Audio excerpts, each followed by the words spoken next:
access to a market of 300 million people, and that would benefit the economy.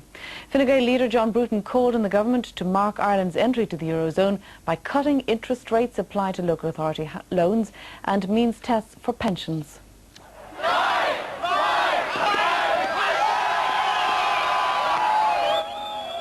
Frankfurt, home of the European Central Bank, gave the euro one of its warmest welcomes at midnight. However, in Dublin's Grafton Street today, there wasn't what you'd call a sense of financial revolution heralding the arrival of the new currency. I don't see any impact really on it, because you can't even settle bills in Germany with the euros yet. You have to still go through the banks. Whether I like it or not, we're going to be in it, so therefore, in my own interest, I would have to learn more. You know, just from the point of view of family shopping even, you know, I need to be aware. We survived the last changeover. Changeover, yeah. We've even forgotten about it now. Yeah. We'll probably do the same with this. Yeah.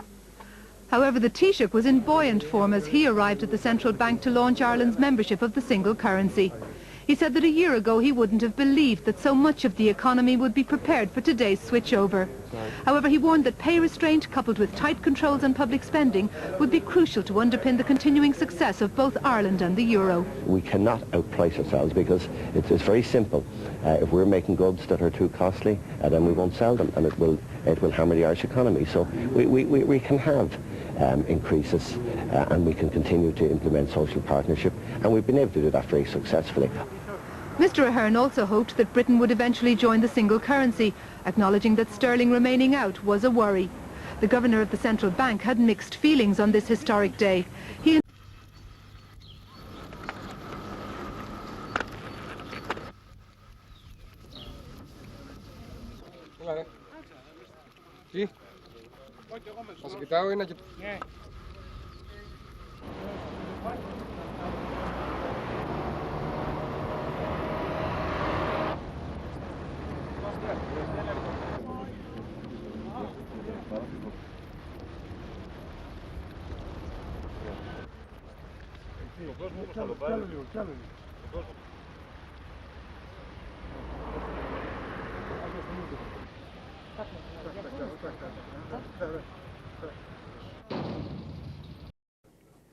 Spacecraft is in the correct attitude for the burn.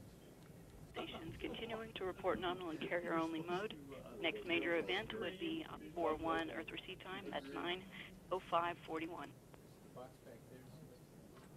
Now about 14 minutes past the point we would have expected to receive signals from Mars Climate Orbiter as it reappeared from behind Mars. Okay, at this time we're postulating several possibilities of what's going on, all of them kind of leading to the vehicle being in safe mode, maybe having difficulty getting inertial reference through the star camera because of Mars proximity in the field of view. Something of a roll with the transmitter either on or not on. I'm sorry to report that we have a serious problem with the Mars Climate Orbiter. We may, in fact, be facing a loss of mission.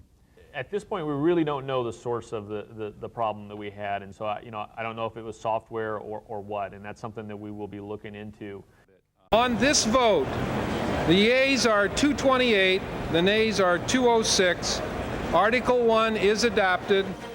In the wake of the unprecedented vote against an elected president, Mr. Clinton vows to continue doing the work of the American people. It's what I've tried to do for 6 years. It's what I intend to do for 2 more until the last hour of the last day of my term. Emergency calls went through, the power stayed on, and we didn't go back into the dark ages. But at this time, on New Year's Eve of 1999, no one knew for sure what was going to happen with the Y2K bug, a line of computer code that could not recognize dates beyond 1999, sent many people into a panic 20 years ago. I spent 3 hours on the anchor desk that night as we waited for the new millennium to see if mayhem would arrive along with it. Metro Communications 911 will be the nerve center of Minnehaha County, and that's where we find Kettleland's Jessica Armstrong. Doug, everyone here is waiting for the same thing, the stroke of midnight. Survivalists stockpiled food, and everyone waited to see what would shut down when the clock struck midnight in the new millennium. Many flights have been canceled here tonight, and that's because of 2 reasons. First of all, people just didn't buy the tickets.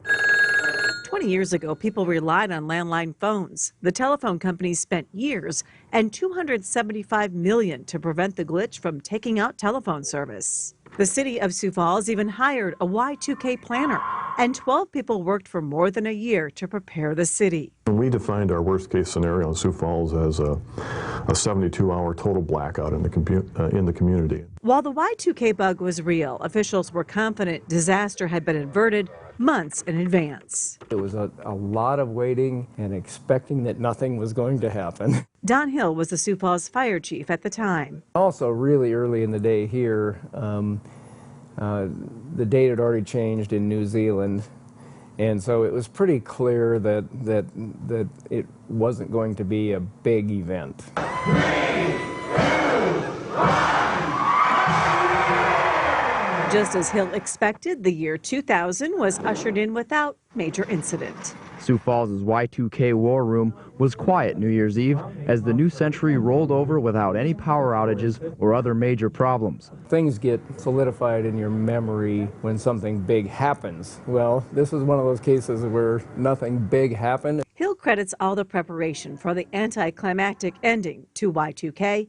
20 years later, he reflects on how it helped the government and private sector unknowingly prepare for another major event. And this was really the first large-scale event that I can picture. A cell phone and an email machine all in one thing. What do you call it? It's called a BlackBerry. We are in a race to get this thing to market, and we are a year behind. I'll do it perfectly, or I don't do it. We're in the middle of a hostile takeover! Is this legal? If we put more phones on these networks, they're going to crash. You said they were the best engineers in the world. I said they're the best engineers in Canada.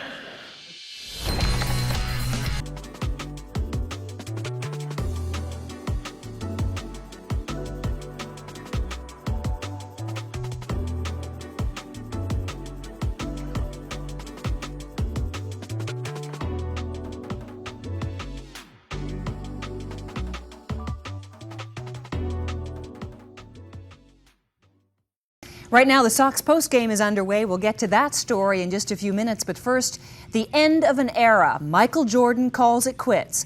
The thrill is gone, he says, and it's time for new challenges. Michael arrived at the Bulls training complex surrounded by enough security to guard a president. Inside, hundreds of reporters from all over the country waiting to hear the announcement from Michael himself. As he spoke, the story was hitting newsstands. The headlines say it's over, but most of his fans don't want to believe it's true. At Jordan's restaurant today, surprise and sadness, the words of the day. But most fans support his decision, saying he needs to do what's right for himself and for his family.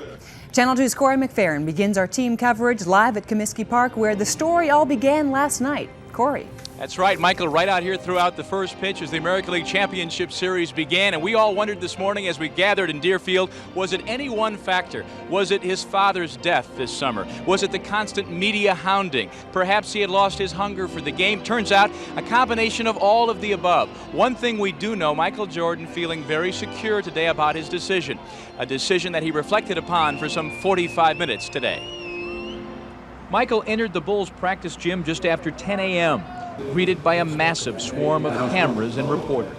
B.J. Armstrong, John Paxson, Scott Williams, Bill Cartwright, and Scottie Pippen among MJ's teammates who'd gathered to hear Michael's explanation. I love the game of basketball, I always will. I just feel that at this particular time in my career, I've reached the pinnacle of my career. I've achieved a lot in that short amount of time, if you want to call it short. But I just feel that I don't have anything else for myself to prove. And would Michael, under any circumstance, return to the game? The word retire means you can do anything you want from this day on. So if I desire to come back and play again, maybe that's what I want to do. Maybe that's the challenge that I may need someday down the road. I'm not going to close that door. I don't believe in never, and I won't ever believe in it to this point. Michael understands how disappointed his fans, especially the kids, are today, and he had this message for them. Basketball is great to play it. It's an enjoyment, it's a fun, it's a hobby. But it's a lot to life other than sports and to football or basketball or whatever. I know that kids are going to be disappointed, but hopefully they learn that Michael Jordan was once a basketball player, but now he's a human being, he's a man, he must continue on, he has a family, he got other things he must achieve. And I think that, as much as anything else, sums it all up. Michael Jordan, very anxious to become, as he says, a normal human being. So Michael Jordan, at the age of 30, says so long to the game he's made so special for so many years. That's it right now from Comiskey. Back with a baseball story a bit later on. Linda, we'll back to see you then, Corey. Thank you. They have been called the supporting cast, but they played as a team and forced the world 3 times to call them champions. Tonight, members of the Bulls react to Michael's retirement. I'm just glad that, that he's walking away from this game happy. He's gotten everything out of this game that he could. None of us can realize or imagine what the pressures have been like for him and the demands in his time and what it's like to be a guy that can't really go anywhere without having distractions and people on top of you. So maybe this will give him a little more freedom down the road.